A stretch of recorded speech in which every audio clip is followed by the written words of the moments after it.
каналымның қонақтары. Сіздермен бүгін біз грек жаңғағы қосылған бәліш жасайтын боламыз. Бізге ол үшін 200 грамм ұн, 100 грамм сары май, болмаса 72% маргарин алсаңыздар да болады. 10 грамм қопсытқыш, үшеуін жақсылап тұрып, араластырып, ұнтақ жасап аламыз. Біздермен бірге видеоның аяғына дейін болыңыздар. Подписка жасап,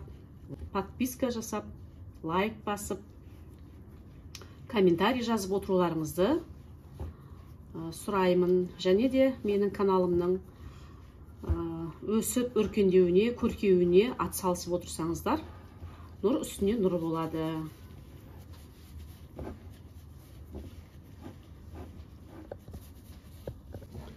Осылай деп жақсылап ұнтақтап алдық, араластырып барлығын. Енді осыған бір жұмыртқа, 50 грамм қантымызды қосамыз.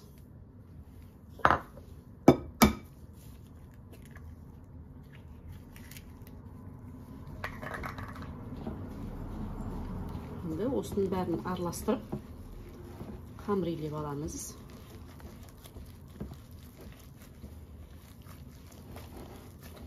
Біздің қамырымыз 30 минут тұрды.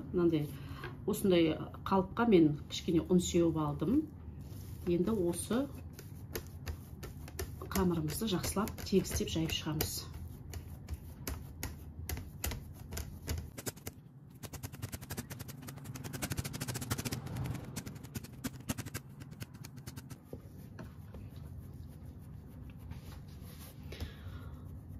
Мен кейбір кезде үндемей қалам. Менің каналымның көрермендері неге үндемей жатырсыз деп сұрақ қояды. Мен айтам, мен жұмыс жасап атқан кезде беріліп кетем. Жұмыс жасап тұрған кезде аузым сөйлемей қалады.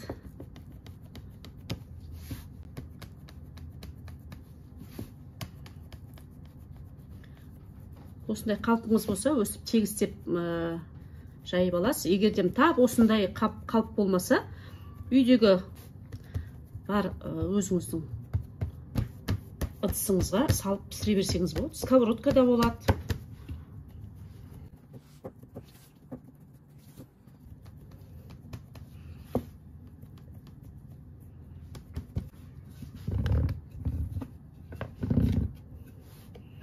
Андай оқтаумен артық шетіндегі қамырлары көтеріп тұрған духовкаға да күйіп қалады. Сондықтан өстіп тегістеп аламын. Болды. Дайын. Енді салмасына осындай грек жаңғағын саламын.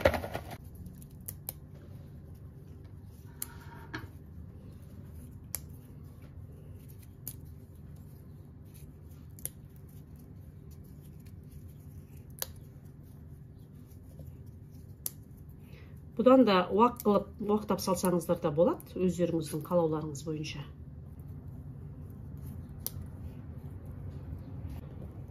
Кишмиш.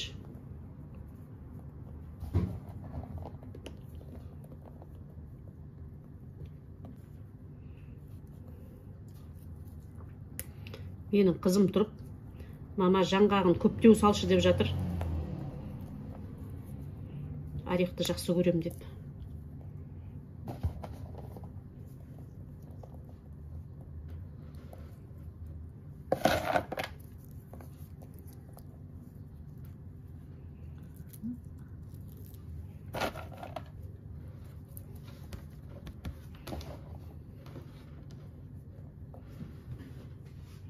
Азғантай менің курага бар екен, сол кураганы да турап жібере қойдым.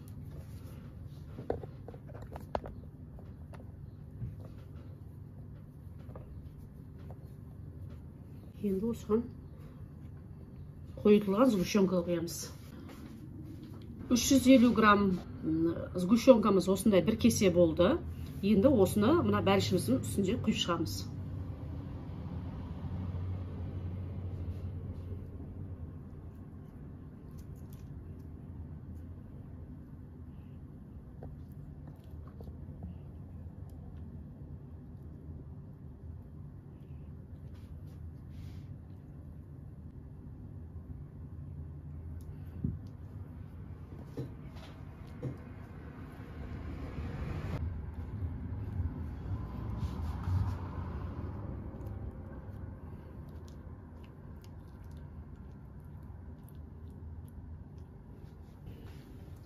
Пешіміз қызып тұр. Қызып тұрған пешімізге бәлішімізді саламыз.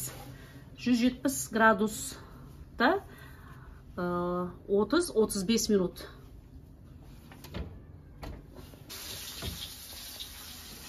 Біздің бәлішіміз дайын болды. Суын аламыз.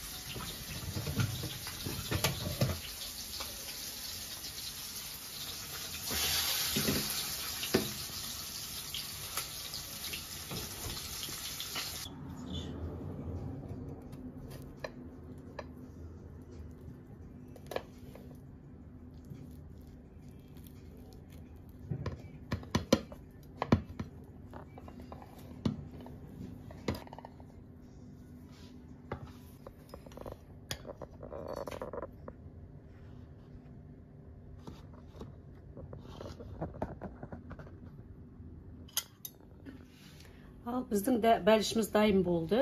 Енді ауыз түйіп қарайын.